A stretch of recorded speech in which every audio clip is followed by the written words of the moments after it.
Voilà, on va parler de l'homme, enfin la vie éternelle, l'homme augmenté, l'homme enrichi. On en a déjà parlé ce matin, mais là on va revenir au niveau de la santé. Et justement, dans le sondage IFOP réalisé, donc je vous rappelle auprès d'un échantillon de 1000 Français, il y a eu quelques questions posées sur ce domaine de la santé. Exactement, Stéphane. Frédéric. C'est la dernière révélation de ce sondage. Effectivement, vu la crise sanitaire et vu l'impact du numérique dans cette crise sanitaire, évidemment, on a posé des questions à 1000 Français. Et l'IFOP nous dit, sur une question très simple, est-ce que le numérique permet de diffuser le progrès médical pour tous et partout? La réponse est évidemment oui, ça domine. Un Français sur deux nous dit effectivement que le numérique doit accompagner les Français et les Françaises dans la recherche, on va dire, d'une médicalité la plus forte possible. Après, on a été un petit peu plus loin dans le questionnement. On a voulu savoir si ça permettrait de vivre plus longtemps en bonne santé pour allonger la durée de vie. Et là, la réponse est 40%, 38% exactement des Français ne sont pas sur cette tendance-là. Ils préfèrent à la limite une médecine numérisée, mais qui est liée à l'accompagnement de l'homme. On va en parler sûrement tout à l'heure pendant le débat. Et on a poussé une dernière question pour savoir effectivement si vivre jusqu'à 120 ans, comme certains le disent, comme le transhumanisme, par exemple, chez les l'homo numericus a envie de le faire. Il y a certains livres là-dessus. La réponse, les Français sont absolument contre ce principe. Un Français sur 10 se dit que vivre très longtemps, pas forcément dans des conditions très bonnes, n'est pas forcément quelque chose qui leur plaît. Alors place au débat avec vos invités. Frédéric, merci beaucoup. Merci Stéphane. Bien, je vais inviter nos invités, on peut les applaudir tout de suite, à me rejoindre sur scène. Je vais vous les présenter tout de suite.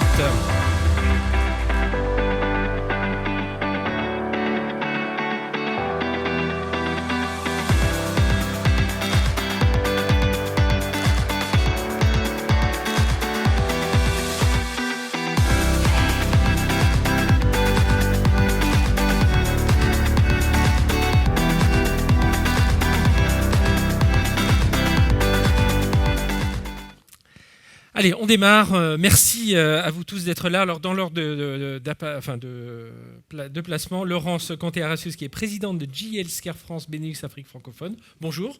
Laurence, merci d'être avec nous. À vos côtés, Frédéric Oliven, qui est directeur général d'audience. Bonjour Frédéric. Bonjour. Je ne sais pas si vivre une vie éternelle, je ne sais pas si ça arrangerait forcément votre... On verra, on en reparlera. Axel Ayad, qui est fondatrice et CEO de Mapato. Bonjour. Bonjour Axel. André Loscoq-Pietri. Pierre Courteil, vice-président de France Biotech, vice-président de business développement d'Abivax. Bonjour Pierre, merci d'être avec nous.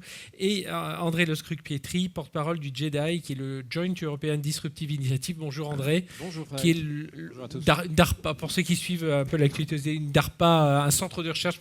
On va parler qui suit tous les projets, tous ces projets innovants. Je vais commencer avec vous, Laurence. Pour parler, alors avant d'aller vers la vie éternelle et tous ces sujets qu'on abordera ensemble, c'est quand même déjà de voir l'existant. Et l'existant, il est quand même bien présent. Alors, on a parlé ce matin très rapidement de Doctolib, qui est devenu presque un nom commun. Mais aujourd'hui, pour vous, en tout ce qui touche à la télémédecine, l'élan est donné. Et l'élan est plus que donné, il est dans notre quotidien déjà. Alors tout d'abord, bonjour à tous. Alors je voudrais aussi rappeler que je n'interviens pas simplement pour Général Electric, mais aussi pour le SNITEM qui est membre de la FIEC. Alors oui, l'élan est donné et on a vu pendant cette crise que le numérique, justement en santé, et vous en parliez lors de l'introduction, a apporté des réponses extrêmement concrètes et extrêmement structurantes, parce que sans le numérique, je ne sais pas trop comment on aurait passé cette crise. Et puis que c'est aussi justement un élément clé pour faire face à un des fléaux qui est en train d'arriver, c'est le vieillissement de notre population. Alors, si on parle par exemple de la téléconsultation, on parle de quoi ? On parle en fait de 10 000 téléconsultations par semaine avant en fait, la crise à 1 million de téléconsultations par semaine en avril. Donc, on voit à quel point l'élan est donné. Et d'ailleurs, il doit y avoir un mot au-dessus. Ça a permis quoi ? Ça a aussi permis en fait, à l'ensemble des patients de continuer à se faire prendre en charge, puisque c'était quand même, je veux dire, l'élément clé de cette pandémie. Et puis, qu'est-ce que ça permet ? Eh bien, ça va aussi permettre à l'ensemble des patients chroniques de continuer à se faire prendre en charge sans forcément aller à l'hôpital. Et ça, c'est aussi un point qui est extrêmement important parce qu'on a vu pendant cette crise des choses, je vais dire, absolument horribles, hein, plus de découverte de diabète, comme s'il n'y avait plus de patients qui étaient atteints de pathologies cardiologiques, ce qui était évidemment absolument impossible. Et l'élan, surtout, il est donné puisque en 2022, on aura la prise en charge de 5 pathologies chroniques. Donc le diabète, l'insuffisance cardiaque, l'insuffisance respiratoire chronique et les prothèses cardiaques implantables. Donc là, on a attendu un grand nombre d'années, mais j'allais presque dire que ça, c'est le côté bénéfique de la crise. Donc voilà, et on parlera notamment de l'homme réparé aussi avec vous.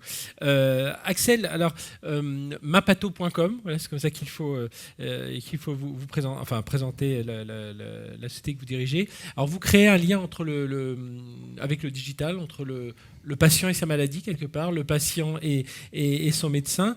Et expliquez-nous alors comment on peut mettre du digital dans ces relations sans déshumaniser tout ça et au contraire en devenant plus efficace. Alors tout à fait, on est parti du constat qu'une consultation aujourd'hui, c'est 15 minutes. Et justement, remettre de l'humain quand vous avez que 15 minutes tous les 6 mois ou tous les ans, pendant 40 ans, quand vous avez une maladie chronique, c'est très compliqué. Donc on s'est demandé comment on pouvait armer le malade, le jeune malade, parce qu'on est de plus en plus jeune à être malade, pour lui donner des informations, pour bien préparer la consultation, pour bien choisir le médecin avec lequel il va faire cette consultation.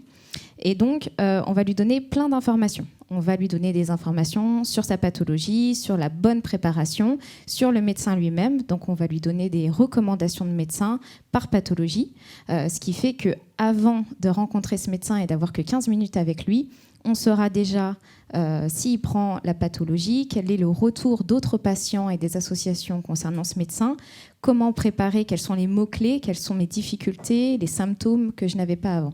Donc, au lieu de déshumaniser, au contraire, on réhumanise, si je puis dire, et justement, on crée du lien, on crée une confiance avant de passer la porte de la consultation. Et donc tout ça à travers, je vous encourage tous à aller voir très concrètement sur le site mapato.com pour voir comment tout ça est mis en ligne et de l'ergonomie avec laquelle vous adressez justement cette relation entre patient-médecin, patient-maladie, ce dont vous venez de nous parler. André Loscoop-Pietri, donc pour vous, donc je disais le JEDI, on en reparlera aussi un peu tout à l'heure, mais vous soutenez des projets innovants européens. Et pour vous, alors la vie, on parle de la vie éternelle, l'homme éternel, mais pour vous, avant de parler de l'homme éternel, essayons déjà d'améliorer l'homme existant, c'est ça, donc il y a déjà des travaux, parce qu'on parle de l'existant, là, des travaux sont déjà bien avancés dans les organes artificiels, c'est vrai qu'on voit le succès du français Carmat, mais il y en a d'autres, racontez-nous ça. Oui, alors juste petite précision sur JEDI, nous lançons des grands défis, justement sur des sujets qui aujourd'hui sont trop risqués ou trop long terme pour le secteur privé. Et au lieu d'attendre tout de l'État, c'est en fait une fondation qui s'engage là-dessus sur le modèle de la DARPA, comme vous le disiez. Oui, alors déjà, il ne faut quand même pas oublier une chose, c'est que la plupart de nos organes se régénèrent tout au long de la vie. Donc déjà, on a un indice de réparabilité dont je pense qu'on sous-estime toujours la puissance. Et quand on voit qu'effectivement, on a de plus en plus de personnes qui atteignent l'âge canonique de 100 ans, on se dit qu'il y a quand même la machine est assez merveilleuse. Alors, les deux pistes, nous, sur lesquelles on est en train d'imaginer des grands défis, c'est sur le sujet des organes artificiels, vous parliez du cœur artificiel, ce qu'on appelle aussi les organoïdes, donc cette espèce d'embryon d'organes. On reparlera évidemment des sujets éthiques qui sont au cœur de tout ça. Et l'autre chose, c'est tout ce qui est restaurer les fonctions d'organes qui ont eu des défaillances. On pense évidemment au foie, mais on peut penser à plein d'autres organes, notamment tout ce qui est les organes lymphatiques et tout ce qui est lié au système immunitaire. Donc sur ces deux sujets, c'est là où on peut avoir l'impact, c'est ce qui pour nous est le plus important, maximum, et surtout, je crois que c'est presque une considération politique aujourd'hui, un impact qui peut toucher le plus grand nombre de personnes. Parce que ce sujet de réparation des organes, il est finalement assez lié aussi à est-ce qu'on est capable de faire des transplantations, est-ce qu'on est capable de faire des réparations qui sont accessibles au plus grand nombre, ou est-ce que ça va devenir de plus en plus une élite ? Il faut quand même rappeler que juste sur la transplantation d'organes, aujourd'hui, il n'y a que 10% des demandes qui sont satisfaites. Et en plus, malheureusement, ces 10% aboutissent à 50% de rejet dans les 10 ans. Donc, on est quand même sur une marge de progression qui est immense. Et par rapport à ces projets-là, donc Carmat, on sait, ça y est, ça a démarré, ça commence à prendre un rythme de croisière. Mais on parle dans les autres organes, on parle d'une échéance à combien de temps, André ? Alors ça, pour le coup, c'est tout le sujet qui nous anime. On considère aujourd'hui que les mécanismes de recherche classiques, avec beaucoup de bonne volonté, n'ont pas intégré le sujet de temps. Et je crois que la pandémie est venue nous rappeler qu'on est capable, si on se fixe un objectif très précis, voire mesurable, alors il se trouve que l'année dernière, c'était trouver un vaccin, de faire en 1 an ce que tout le monde pensait n'être possible qu'en 5 ou 10 ans. Et deuxième chose, alors ça va peut-être choquer certains, mais cette notion de dire que d'un côté il y a la recherche fondamentale et de l'autre côté de la recherche appliquée, là aussi a été, alors même si les vaccins qu'on a, je pense, dont on a tous bénéficié, s'appuient sur beaucoup de briques qui ont été développées dans les 10 ou 20 dernières années, il ne faut jamais l'oublier, on est également aujourd'hui capable de passer, il ne faut surtout pas distinguer ces deux domaines, et un troisième domaine qui est l'interdisciplinarité. C'est-à-dire aujourd'hui on voit que la plupart des ruptures, et c'est celles qui nous intéressent, elles viendront de l'intersection entre différentes disciplines. Je vous donne un exemple. Nous, l'année dernière, on a lancé un grand défi sur les traitements contre le Covid, et il s'agissait de mettre ensemble des gens qui sont dans le domaine de l'intelligence artificielle, dans le domaine du calcul à haute performance, évidemment dans le domaine de la virologie. Et en fait, ces personnes-là, on parle toujours d'interdisciplinarité, mais en fait ne se parlent assez peu. Elles ont un jargon différent, elles ont des environnements, des conférences différentes, et c'est ça qu'il faut qu'on suscite. Et si en plus on met une pression temps, ça peut aboutir à ce qu'on peut appeler l'effet Covid, qui a quand même été sur la science et la recherche assez miraculeux. Laurence Cantera-Sul, on parle d'hommes réparés plutôt que d'hommes augmentés. C'est votre voilà, il vaut mieux employer ce terme-là. Alors c'est pas la même chose. Oui.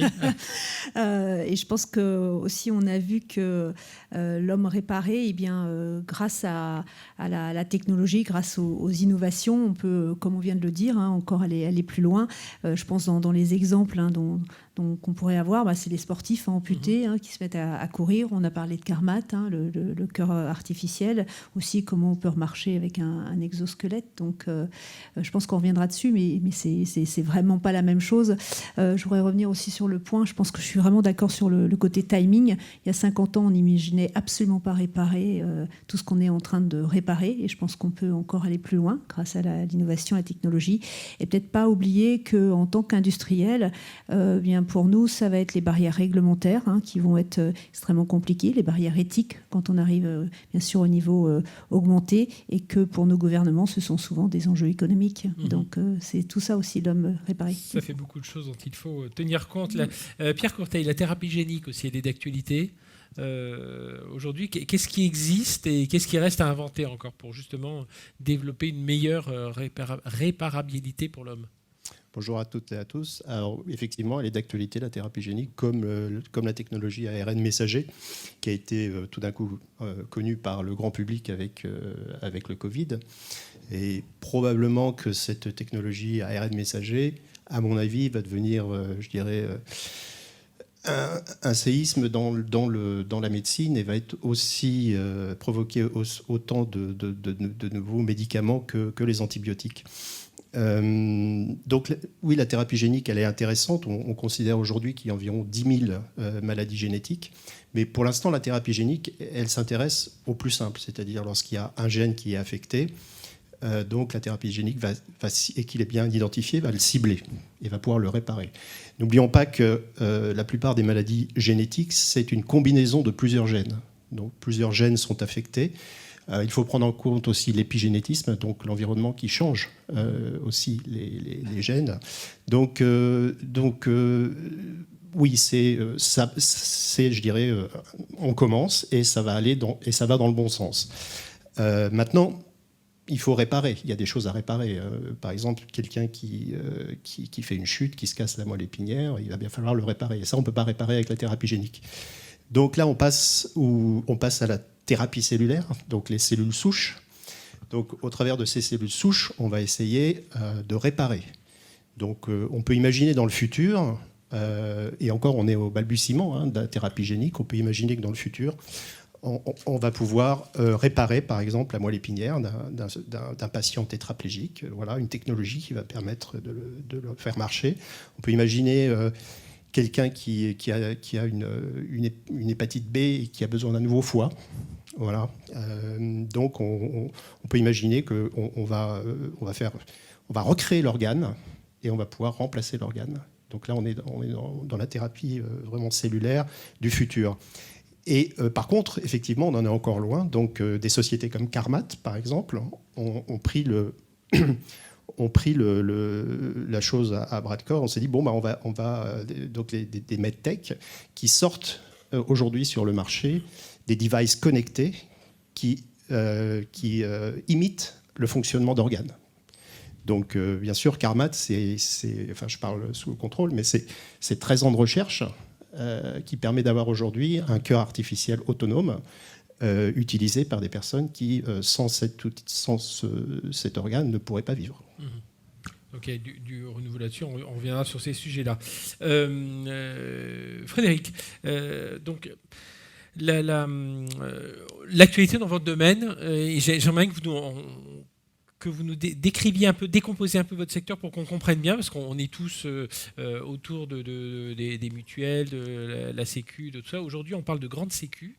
Alors, juste un mot là-dessus, et ça va faire le lien, et on va comprendre le lien avec notre thématique, parce que derrière, vous dites, votre activité, elle est liée aussi à la démographie, elle est liée à la dépendance. Alors, juste première question, nous dire un petit peu où vous vous situez, où se situe Audience. Je pense que tout le monde sait, connaît la société aujourd'hui, mais juste qu'on comprenne bien où vous vous situez. Et après, parlons de transition démographique.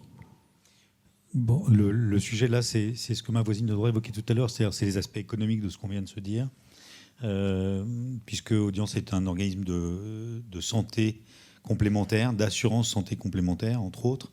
Et donc, la question à la fois de l'allongement de la durée de la vie, du soin et d'un allongement de la durée de la vie en bonne santé, c'est aussi la question de la couverture sociale que nous avons autour de ça. Alors, en France, on a un système avec un socle obligatoire, la sécurité sociale, puis des complémentaires, différentes natures de sociétés, privées, mutualistes pour les particuliers, les indépendants, et puis des groupes comme le mien, paritaires à but non lucratif pour les contrats collectifs en entreprise.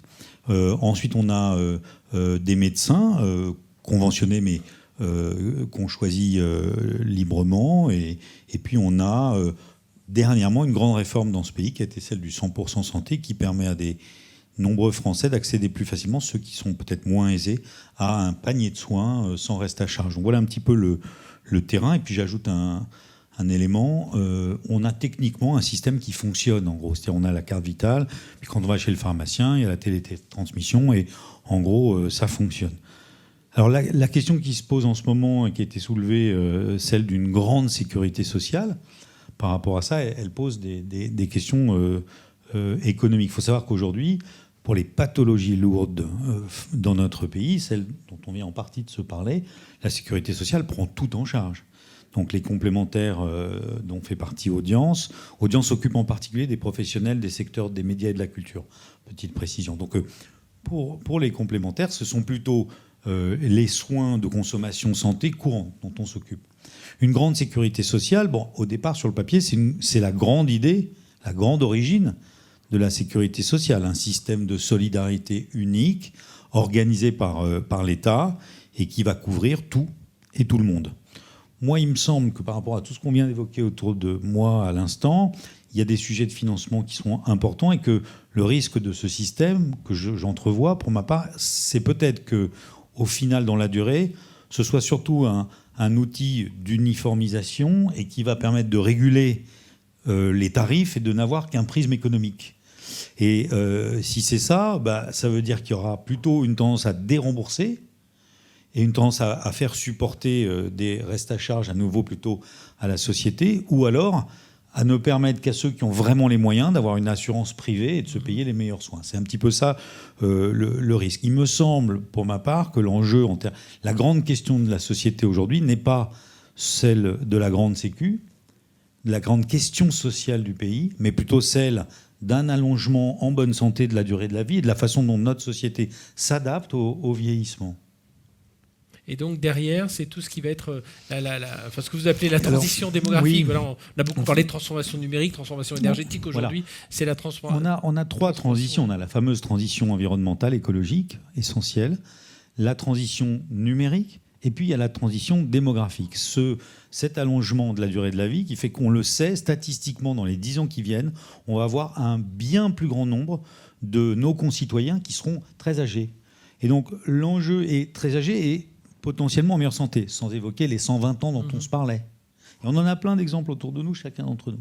Comment on organise notre société pour vivre ensemble dans cette intergénérationnalité et faire en sorte qu'on ménage les conditions pour les plus âgés de vivre dans la vie, dans la ville, et non pas seulement dans une réflexion sur chez eux, en luttant contre une dépendance qui arriverait. Aujourd'hui, on a pris le sujet à travers le prisme de la dépendance. La grande question, c'était la création d'une 5e branche de la sécurité sociale pour assurer la dépendance. Et on n'est pas arrivé à le faire. Ça fait des années qu'on essaye. On n'y arrive pas, notamment pour des questions de financement. On n'est pas dans un pays où c'est très simple d'ajouter des prélèvements obligatoires nouveaux. Il faut sans doute prendre le problème autrement, en se disant comment est-ce qu'on aménage notamment la ville. Mais c'est à la fois une question pour les entreprises comme pour les collectivités, comment on fait en sorte que les plus âgés, on leur facilite la vie, leurs déplacements, faire leurs courses, accéder à la culture, accéder au divertissement et ne pas être obligés de rester chez eux. Pour le moment, on n'est pas du tout encore à ce niveau de préoccupation. On est moins que nos voisins. On a des voisins européens qui investissent plus que nous sur le fait d'aider les plus âgés à profiter de la vie alors qu'ils seront en meilleure santé. Voilà, c'est plutôt ça, me semble-t-il, qui est la priorité dans notre pays aujourd'hui. Et ça permettrait peut-être de continuer à avoir un système privé ou à but non lucratif finançant les complémentaires qui fonctionne. Encore une fois, j'ai essayé de convaincre que ça fonctionnait plutôt pas mal. Et puis, de l'autre côté, un État qui se concentre sur les grands sujets d'investissement avec l'aide d'initiatives comme celles qui viennent d'être décrites et qui va aller accompagner le progrès scientifique qui vient d'être décrit autour de moi. Avec du sur coup les choses lourdes. Un numérique qui vient accompagner tout ça et qui vient soulager. Le numérique, évidemment, est à tous les égards une question de lien et de relation entre les uns et les autres. Un mot sur ADARPA, André, justement, par rapport au numérique qui vient accompagner tous les secteurs dont on vient de parler. Donc vous travaillez sur ces projets. Il faut que ce soit des projets forcément européens. Oui, alors nous, on n'est pas du tout des idéologues de l'Europe, mais le mot échelle, scale, un bon français, est venu immédiatement à l'esprit quand on voit, moi j'entendais tout à l'heure Michel Paulin parler de ça. Le sujet dans la science et dans la technologie, c'est que le risque est assez binaire, c'est-à-dire il est total de tout perdre. L'upside, pour parler comme un investisseur, c'est-à-dire la capacité de rentabiliser, que ce soit pour un système public ou pour un investisseur privé, elle est totalement différente quand votre perspective, c'est un marché national ou un marché continental. Et c'est notre grande inquiétude par rapport au sujet technologique et scientifique, c'est qu'aujourd'hui, on voit bien que c'est un sujet qui n'est plus juste un sujet de santé ou économique, mais c'est un sujet de société. C'est-à-dire ce sujet scientifique est devenu quasiment un enjeu géostratégique. On voit que c'est au cœur aussi des relations internationales. Je vous rappelle les sujets sur les vaccins l'année dernière. Et si on n'a pas une capacité en fait de démultiplier tous ces efforts au niveau européen, et deuxième chose aussi, d'engager tous les esprits européens sur un seul objectif. Aujourd'hui, malheureusement, et Dieu sait que je suis un fan de l'Europe, on a quand même bureaucratisé très fortement la recherche, que ce soit au niveau national ou au niveau public, malgré plein de bonnes volontés de part et d'autre. Ce qu'il faut, c'est réussir à concentrer les chercheurs, et je vous rassure, je ne vais pas paraphraser la fameuse phrase soi-disant attribuée à De Gaulle, mais concentrer les chercheurs et être beaucoup plus exigeants vis-à-vis de l'impact sociétal qu'ils ont, et les meilleurs sont ravis de le faire, en enlevant, et tous ceux qui ont participé à des appels à projets publics savent de quoi je parle, en enlevant le fait que la plupart de nos meilleurs esprits passent 30, 40, 50% de leur temps à remplir du papier.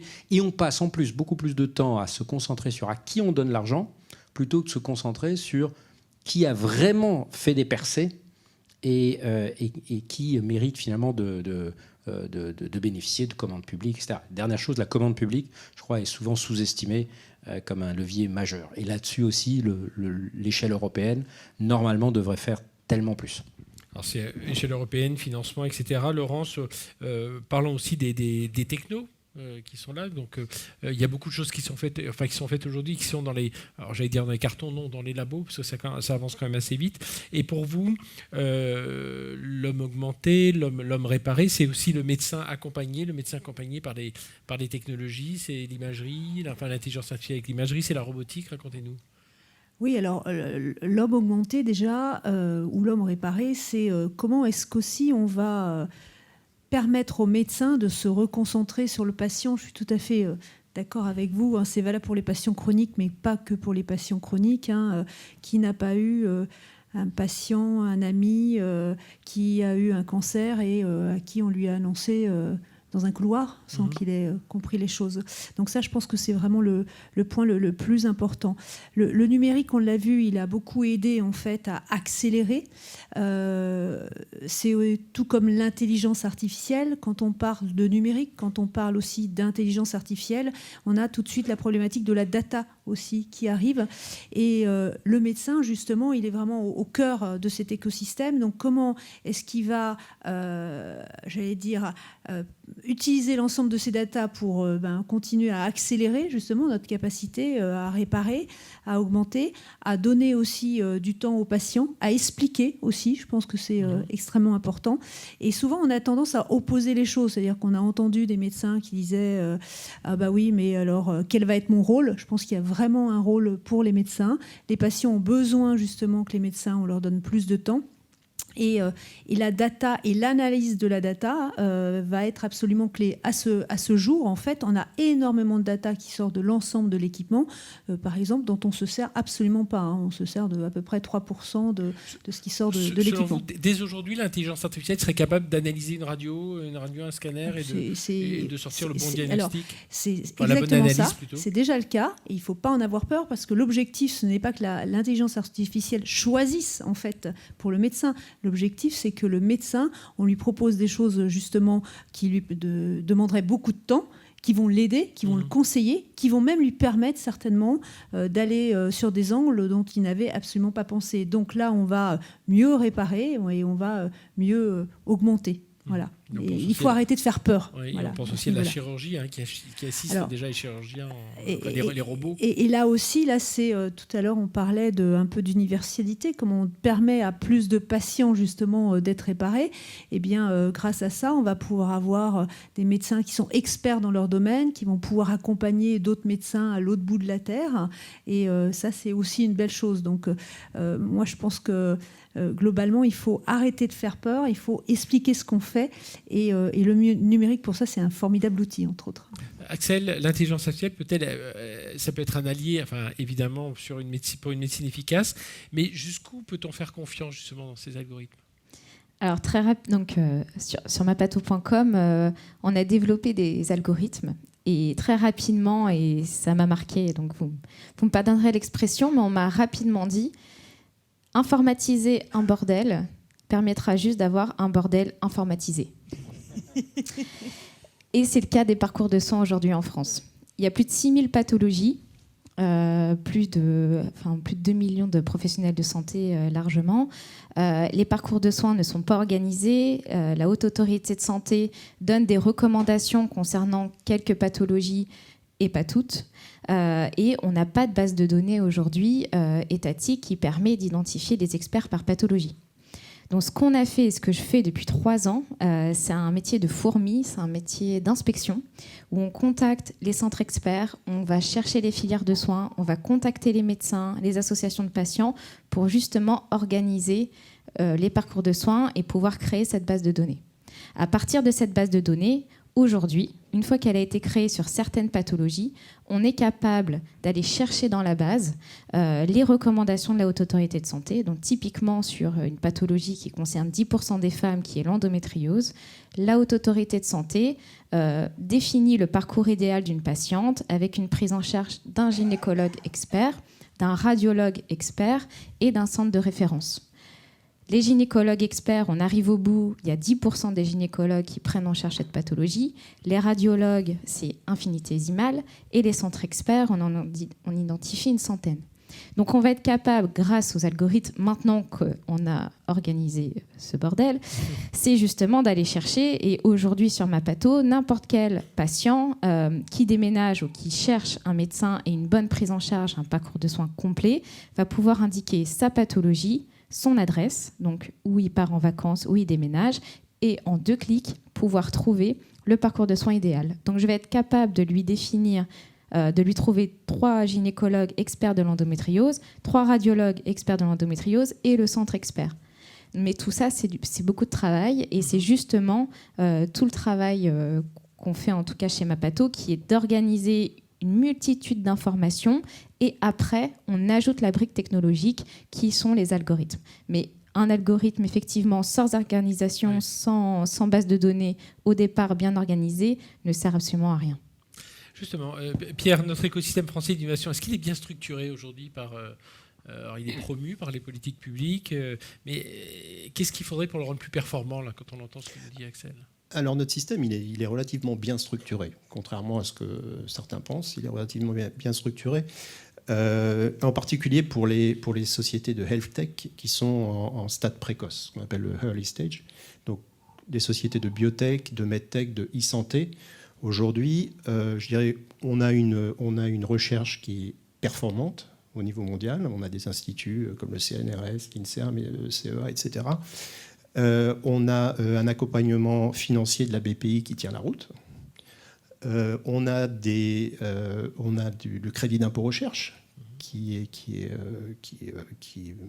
bien sûr, qui coûte 7 milliards à l'État, mais dont les entreprises, je dirais, early stage, c'est essentiel pour elles, parce que sans ce crédit d'impôt recherche, il y aurait probablement beaucoup moins de jeunes pousses en France.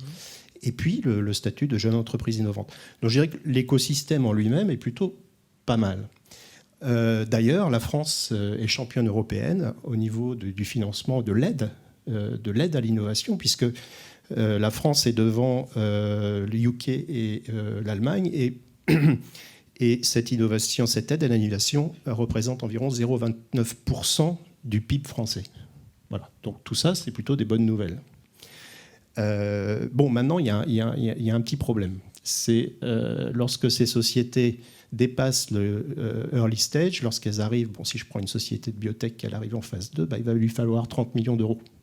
Et là, ça se complique. Donc, on fait appel à des venture capital, donc on fait appel au privé, financement privé, ou alors on a l'option de faire une IPO sur Euronext. Bon, ce qui se trouve, c'est qu'aujourd'hui, on n'a pas assez d'investisseurs privés, en particulier sur l'innovation, parce que c'est un domaine extrêmement risqué. Et en Europe, on n'aime pas trop mettre de l'argent sur quelque chose de risqué. Et en France aussi.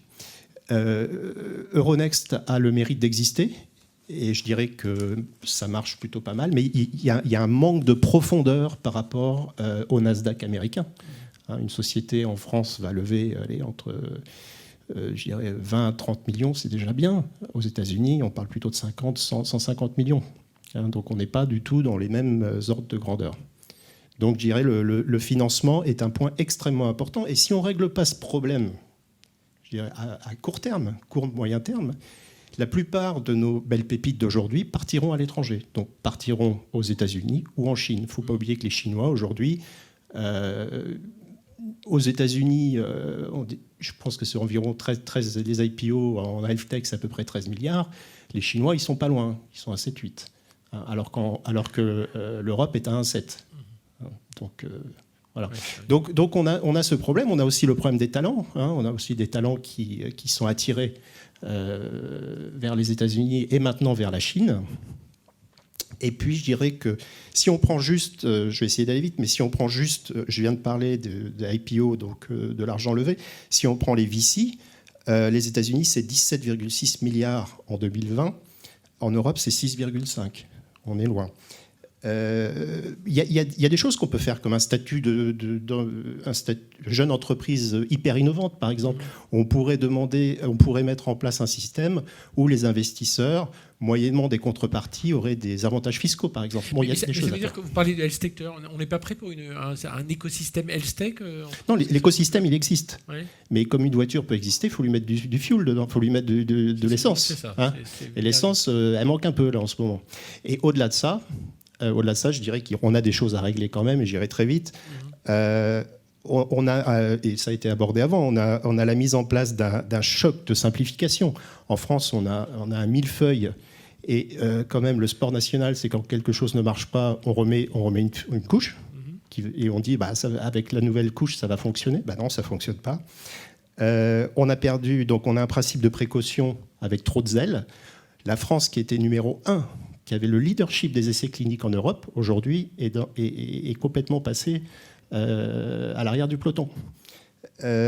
Et le transfert de technologie qui s'est amélioré, mais qu'on doit continuer, aux États-Unis, il faut entre 3 et 6 mois pour faire un transfert de technologie. Pourquoi en France, il faut 12 mois et puis je dirais le health tech pluridisciplinaire.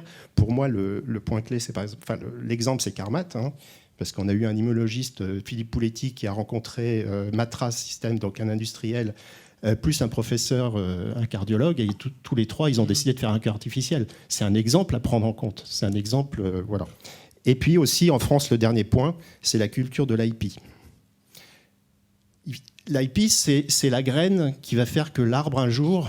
Donc c'est les brevets. Hein, les brevets, l'IP. Propriété intellectuelle.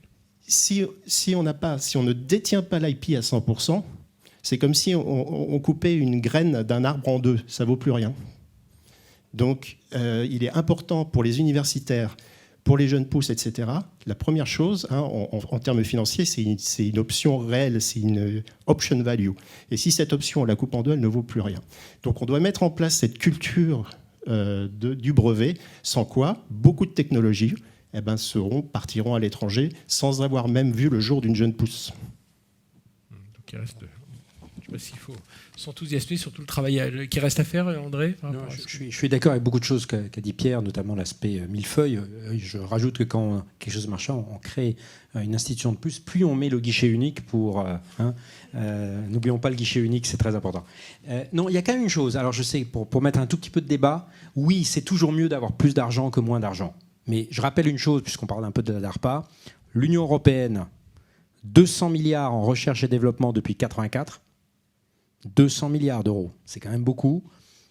Cette fameuse DARPA, 50 milliards d'euros depuis 1958. Alors, on compare des choses qui ne sont pas tout à fait comparables, mais enfin, que ce soit sur ce panel ou le précédent, on voit bien qu'aujourd'hui, le sujet merveilleux avec la technologie de la science, c'est que les positions ne sont jamais définitives. C'est-à-dire, ce qu'il s'agit, c'est d'être à nouveau devant. Donc, la prime au premier devient toujours plus importante. Moi, je suis absolument persuadé aujourd'hui que c'est plus une question de méthode et de marché. La raison pour laquelle vous disiez que la plupart des startups, à un moment, vont se faire racheter, tout simplement qu'un investisseur américain touche une biotech française soudain, sans rien faire, sans changer le patron, sans changer le business model, il lui offre un marché beaucoup plus important et donc il est prêt à payer un prix plus important. Donc il n'est pas, moi je ne crois pas du tout à cette affaire de ils prennent plus de risques que nous. Non, sauf que la perspective d'upside, comme on dit, elle est plus limitée chez nous.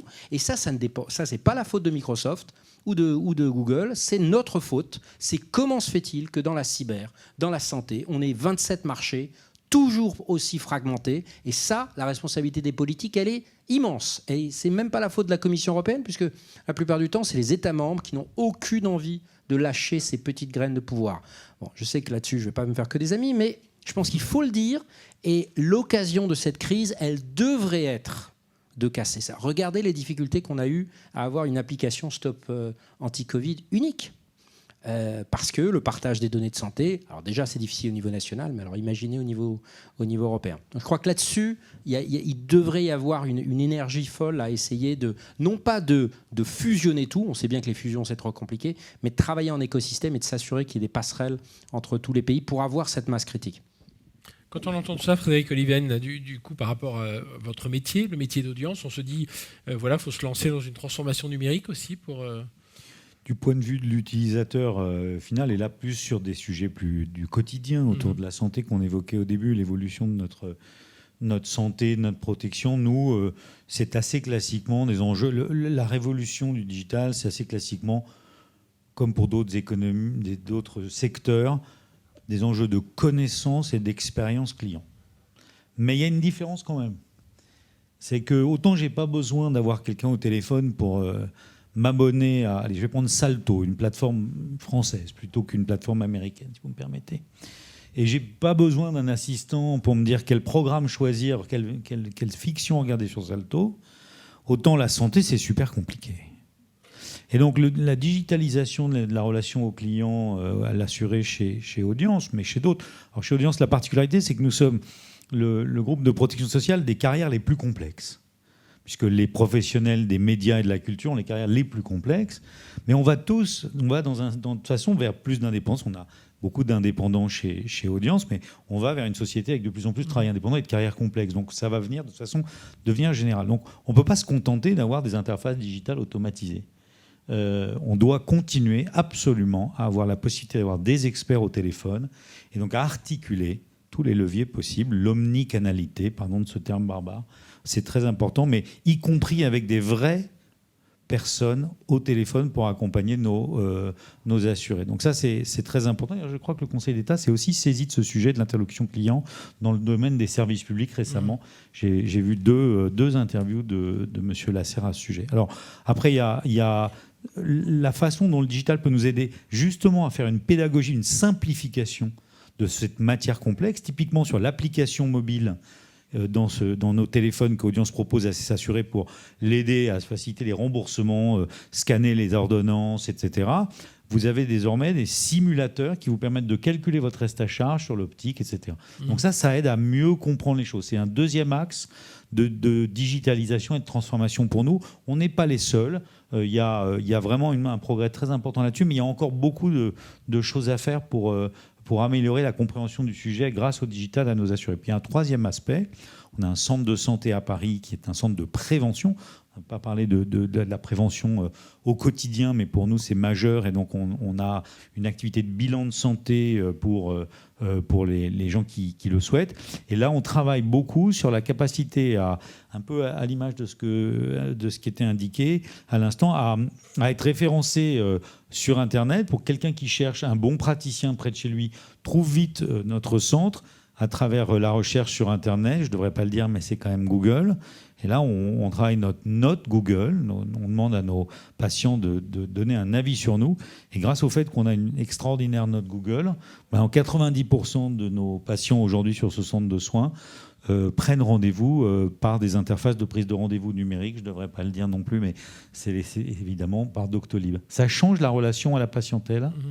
Ça change ça change l'âge de la patientèle et ça permet du coup d'engager une relation plus digitale avec cette patientèle dans notre centre de santé rue Bergère. Alors quand je vous écoute tous parler, il y a quelques limites, on l'a vu, il y a des limites en termes de financement, des limites en termes de volonté politique quelque part, des limites aussi, on va parler d'éthique, mais Axel, je reviens vers vous.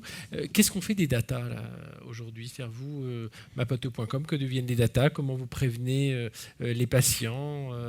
On sait que dès qu'on a entendu un jour qu'il allait avoir un Health Data Hub, un opérateur de cloud qui allait, alors non seulement il était américain, mais en plus qui allait stocker toutes nos données, ça, on a créé des orfraies. Eh ben justement, alors le Health Data Hub, c'est un bon espoir pour nous d'y avoir accès. C'est très très compliqué d'avoir accès aux données. Donc on s'est dit qu'on allait créer nos propres données et qu'on allait développer des fonctionnalités qui sont très utiles pour les patients et qui nous permettent de capter de l'information. Donc on développe des fonctionnalités comme la préparation à la consultation, le CV médical, ce qui paraît tout bête, mais qui est très très utile pour les patients et qui nous permet de faire de la prévention, de faire des algorithmes, de pouvoir identifier certaines comorbidités. Donc là, par exemple, on va faire un partenariat avec l'INSERM parce qu'on est les seuls aujourd'hui, on a la seule plateforme de comorbidité, c'est-à-dire qu'un patient a souvent plusieurs pathologies. Il y a énormément de start-up et d'outils qui permettent de gérer une pathologie puis l'autre. Personnellement, j'ai 6 pathologies chroniques. Je ne vais pas m'amuser à suivre 6 applications. Donc, sur Mapato, je peux suivre toutes mes pathologies en même temps. Donc, on a cette capacité de générer de l'information. Mais la data, malheureusement, aujourd'hui, on en collecte énormément et la majorité, on ne sait pas quoi en faire. On a des partenariats avec des complémentaires santé. Moi, je milite pour leur dire qu'on est capable aujourd'hui de faire du conseil pour identifier les pathologies les plus persistantes au sein de leurs adhérents.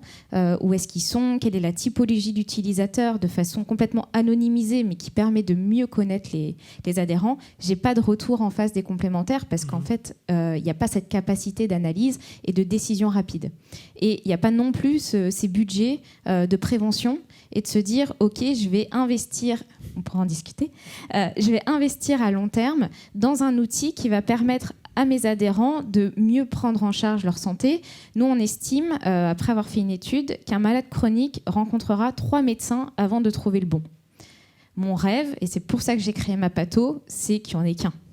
C'est-à-dire qu'un malade chronique va chercher le bon médecin et par différents critères de recommandation de patients, de pathologie, etc., va pouvoir trouver tout de suite le bon.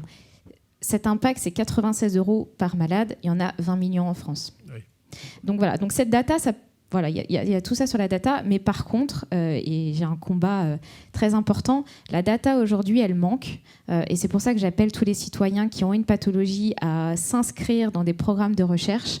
Aujourd'hui, on manque largement d'informations et d'informations qualitatives sur les pathologies qui concernent les femmes.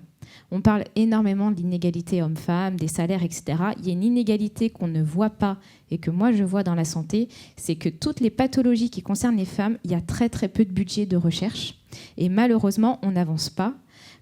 Typiquement l'endométriose, je reprends cet exemple parce qu'il est flagrant. Une femme sur 10 est atteinte d'endométriose, on ne sait toujours pas comment ça se développe, quelles sont les causes, et il n'y a aucun budget qui a été débloqué. Donc on espère, on bouge, sauf quand... Voilà. Donc, la dichotomie, c'est qu'on a d'un côté, comme Laurence le disait, plein d'outils qui nous permettent de collecter beaucoup de data et parfois on ne sait pas quoi en faire, mais de l'autre, on manque énormément de data sur différentes pathologies, sur des points très très précis, parce qu'on manque de financement. Allez, on essaie de conclure chacun en 20 secondes. Dure juste la partie éthique qui est importante. Pierre et André, un mot sur ces questions d'éthique aussi autour de... Oui, on aurait pu parler longuement de tout ce qui est justement homme augmenté, puisque les recherches aujourd'hui dans le domaine des interfaces, notamment homme-machine, c'est-à-dire pour toutes les personnes qui ont soit des handicaps visuels, soit moteurs, etc., les progrès sont absolument fascinants. Donc en fait, là, le sujet éthique est moins important puisqu'il s'agit d'abord de redonner à ces personnes la capacité d'écrire. Enfin, là, dans les derniers mois, on a vu des capacités de reconnaître des caractères, d'agir sur le curseur de votre ordinateur, des choses très basiques, mais qui permettent à nouveau à des patients atteints de ce genre de pathologie, de reprendre en fait une interface, notamment avec le monde digital qui est le nôtre. Ensuite, le sujet éthique, nous notre position là-dessus est assez claire, et de dire quelles sont aujourd'hui les limites de la science, expérimentons pour savoir ce qui est possible et pas possible, et mettons-le toujours à l'aune de c'est quoi l'impact sociétal. Donc surtout pas de technologie pour la technologie. Et c'est pour ça que la France et l'Europe a une opportunité incroyable de dire, au lieu de pousser des programmes de recherche pour développer tel ou tel sujet, voyons quels sont les grands enjeux de société et de santé publique et quels sont les enjeux technologiques qu'il s'agit de régler. Et je pense que le sujet que vous avez évoqué là avec l'endométriose, je pense que ça pourrait être un très joli challenge Jedi. Donc à voir ensemble. Pierre, sur l'éthique ? Oui, je pense que l'homme réparé, c'est vraiment un but. On doit aller vers ça, réparer l'homme. Par contre, l'homme augmenté va poser des questions éthiques, c'est-à-dire dans le futur, je parle dans 50 ans, peut-être un siècle, ne pas aller vers des hommes augmentés qui prendraient le pouvoir sur des hommes, je dirais, seulement réparés.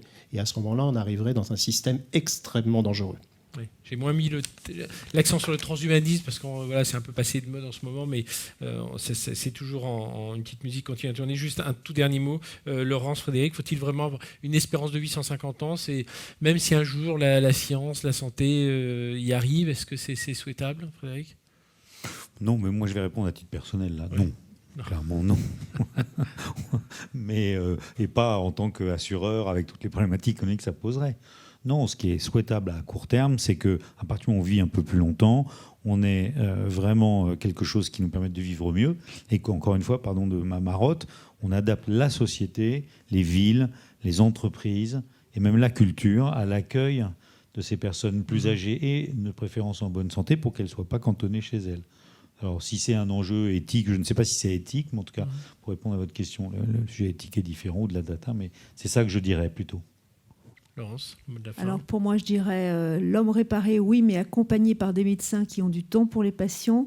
L'homme augmenté, pourquoi pas, mais avec de la qualité de vie. Et pour tout ça, on a besoin de l'innovation au sens large, avec l'ensemble des stakeholders et tout particulièrement des industriels. Parce qu'on parle beaucoup des médecins, mais sans industriels, il n'y aura pas tout ça. Oui, il y a vraiment tout cet écosystème qui doit travailler ensemble. Merci, on peut vous applaudir.